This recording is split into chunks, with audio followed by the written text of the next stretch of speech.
वाराणसी के सबसे नई विधानसभा सीट है रोहनिया। यह पटेल और भूमिहारों का अच्छा दबदबा है। साल 2012 से ये सीट वजूद में आई, तब से लेकर आज तक सभी अलग अलग पार्टियों ने यहां से जीत हासिल की। 2012 के चुनाव में अपना दल की अनुप्रिया पटेल यहां से विधायक बनी।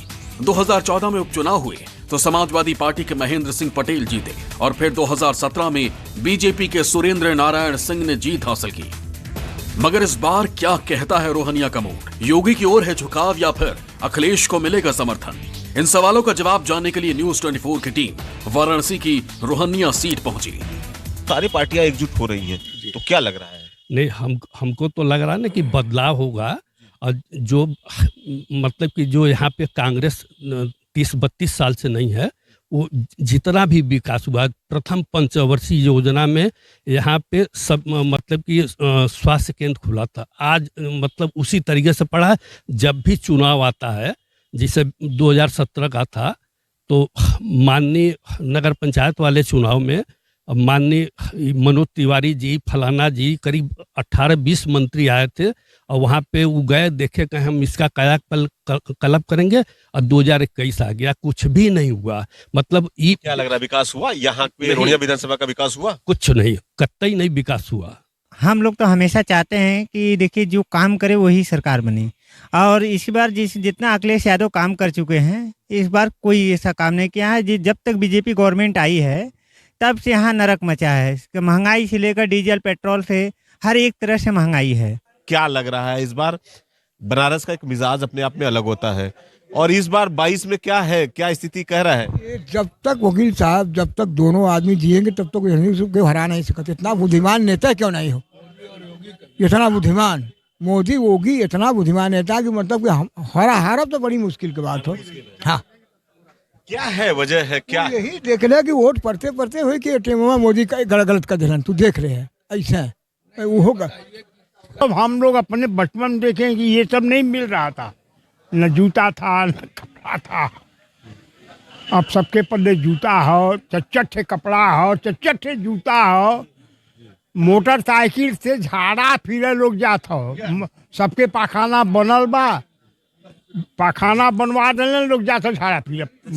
कभी कांग्रेस की पार्टी में जो है 500 रुपये में सिलेंडर था, इस समय लगभग 1000 में लोग सिलेंडर भरा रहे हैं। तो ये जो है घर के अंदर से ये आंदोलन होगा, घरों से शुरुआत होगी। घरों से शुरुआत होगा। जो महिलाएं जो है 500 में उनके यहाँ जो सिलेंडर जाता था, आज 1000 में जा रहा है। और हर तरह से जो है कि बढ़ा हुआ है। कोई ऐसा आपका रजिस्ट्री वाला ऑफिस के आसपास बैठे हुए हैं आप, स्टाम्प ड्यूटी जो है करीब जो है कि 4-5 बढ़ गई है। क्या लग रहा है 22 में हवा का रुख किधर है? उत्तर प्रदेश में हवा का रुख जो है बदलाव आएगा, और लगभग जो है समाजवादी पार्टी और भारतीय जनता पार्टी से टक्कर होगी। 22 में यहाँ का मिजाज बनारस का क्या कह रहा है? बनारस से यही कह रहा है कि योगी ही रहेंगे। क्या लग रहा है, आप लोगों ने कई विधानसभाओं को देखा है, जो पहले का बनारस था और अब के बनारस में, और 2022 का जो बनारस होने वाला है, कितना फर्क है? क्या महंगाई इस बार मुद्दा रहेगा, या विकास मुद्दा रहेगा, या कहीं ना कहीं हम जाति देखते थे, या धर्म? क्या रहने वाला है 22 के चुनाव में इस बार? 22 के चुनाव में मोदी जो कर दिए, योगी जो कर दिए हैं, वो कोई नहीं करेगा। चाहे सपा हो, चाहे कुछ भी सरकार आवे, और योगी मोदी को कोई हरा नहीं सकता है। यहाँ के लोग क्या सोच रहे हैं? क्या लोगों को जिस तरह से विकास होना चाहिए तो हो पाएगा? और 2022 का हवा का रुख किधर बह रहा है? जी, जब से प्रियंका गांधी जी आई हैं तब से समझ लीजिए कांग्रेस पार्टी की तरफ। जी जी जी। क्या क्यों नहीं योगी कह रहे हैं? अभी अखिलेश की भी चर्चा कर रहे थे कि अखिलेश भी हैं, तो क्या लगता है कि वापस कांग्रेस इस पोजीशन पे आ पाएगी, जो सरकार बना पाएगी उत्तर प्रदेश में? जी, भले ही सरकार न बना पाओ, लेकिन बड़ी दल के रूप में आएगी। 2022 का चुनाव योगी जी चुनाव जीतेंगे। और मैं बनारस की बात नहीं, पूरे उत्तर प्रदेश की बात कर रहा हूँ। जेवर एयरपोर्ट से लेकर के NH जितनी भी आप देख रहे हैं, जितनी भी सड़कें हैं, चारों तरफ जगमग हो रहा है। पूरे बनारस का कायाकल्प हो रहा है। और आप 2022 में देखिएगा, सारी विरोधी पार्टियां फ्लॉप होंगी।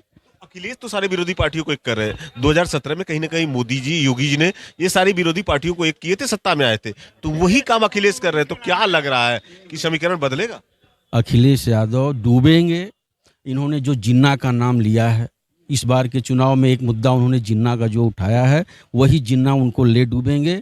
आप देखिएगा।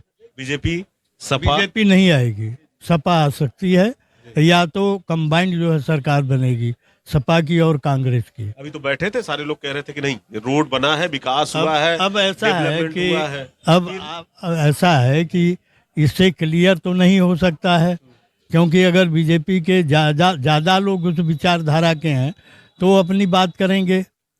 जब तीनों पार्टी के लोगों को शामिल किया जाए तब जो है क्लियर होगा। क्या लग रहा है, कमल खिलेगा या फिर वापस साइकिल दौड़ नहीं, जाएगी? ये संदिग्ध है इस बार। संदिग्ध है। हाँ, बीजेपी का दावा है साल 2017 से अब तक रोहनिया के विकास पर 1100 करोड़ रुपए खर्च किए गए हैं। इनमें से 200 सड़कें भी शामिल हैं। हालांकि इस बार लोग बीजेपी के इस दावे पर वोट देंगे या चोट करेंगे, ये बड़ा सवाल है।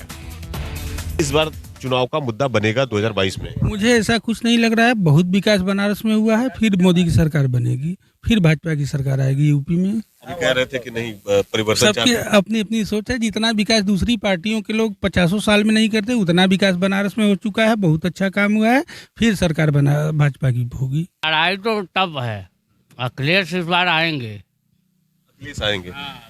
क्या वजह है कि सारे लोग कह रहे हैं कि नहीं, बनारस में विकास हुआ, मोदी जी का संसदीय क्षेत्र है, फिर अखिलेश, आखिर क्या वजह? योगी जो है वो सही काम नहीं कर रहे हैं। हाँ, सही काम नहीं कर रहे हैं। क्या कह रहा है मिजाज? नहीं, योगी को कोई रोक नहीं सकता है भाई। ये एकदम डंके के चोट पर राम मंदिर बनवा दिए, 370 धारा खत्म कर दिए, कोई उनके टक्कर में नहीं है। पूर्वांचल में पूरी सीट जो है योगी की है।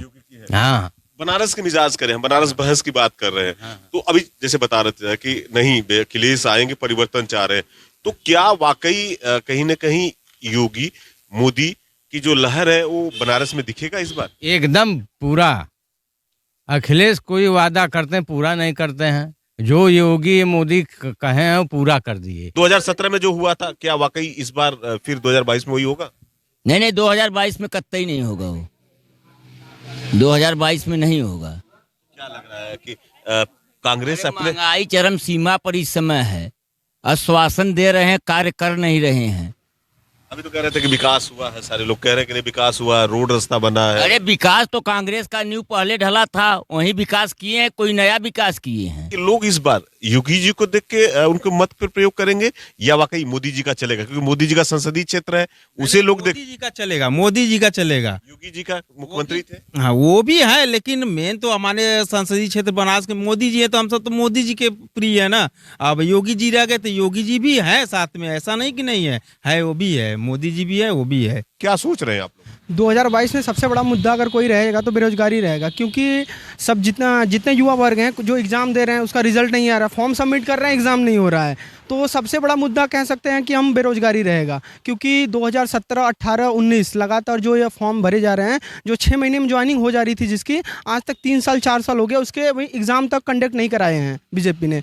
और जबकि कांग्रेस शासन में 6 महीने से 7 महीने के अंदर में ज्वाइनिंग हो जा रही थी। फिर से बीजेपी की सरकार चाहते हैं, क्योंकि डबल इंजन की जो सरकार कही जा रही है वो अच्छे मायने में काम कर रही है, क्योंकि रोड और बिजली और पानी जो है तीनों काम सब किए हैं। केवल रोजगार का मुद्दा है जो बीजेपी को। क्या लग रहा है कि इस बार हम क्या माने, 22 में युवा परिवर्तन चाहते हैं कि वाकई नहीं ये बीजेपी की सरकार आएगी? नहीं, बीजेपी की सरकार आएगी, 100% आएगी। सरकार बेरोजगारी और महंगाई पे थोड़ा सा फोकस नहीं कर रही है, फिर भी और सरकार के हिसाब से हर सरकार में जातिवाद की राजनीति ज़्यादा है।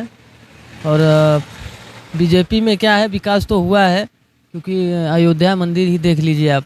अयोध्या मंदिर मतलब सबसे बड़ा मुद्दा था, लेकिन उसको भाई किया उन्होंने, इसलिए हमारे हिसाब से तो बीजेपी ही ठीक है। बेरोजगारी इनका सबसे मुख्य है। हम भी स्टूडेंट है और बाकी सभी स्टूडेंट है। 2 साल में वैकेंसी भी बहुत कम आई है। इसके पहले यूपी वैकेंसी जो है 2017 में आई, इसकी वैकेंसी नहीं निकाल रहे हैं। बाकी सब कुछ हो रहा है, बस शिक्षा पे कार्य नहीं हो रहा है, बट वैकेंसी नहीं निकाल रहे हैं। भाजपा तो काम किया है, पहली बात। आने जाने का मार्ग बनाया है, पहली बात।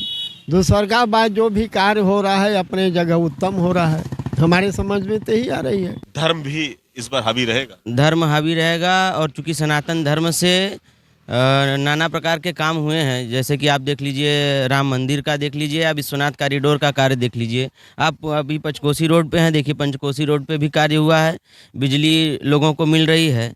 और इस 22 का हम क्या माने, हवा का रुख या माहौल किसके प्रति बन रहा है, क्या लग रहा है? योगी जी पुनः आएंगे, इसमें कोई संदेह नहीं। बीजेपी के सामने इस बार भी रोहनिया सीट जीतने की चुनौती है। हालांकि समाजवादी पार्टी भी इस इलाके पर खास फोकस किए हुए है। कैमरामैन सुमन गायन के साथ मनोज पांडे, न्यूज़ 24, वाराणसी।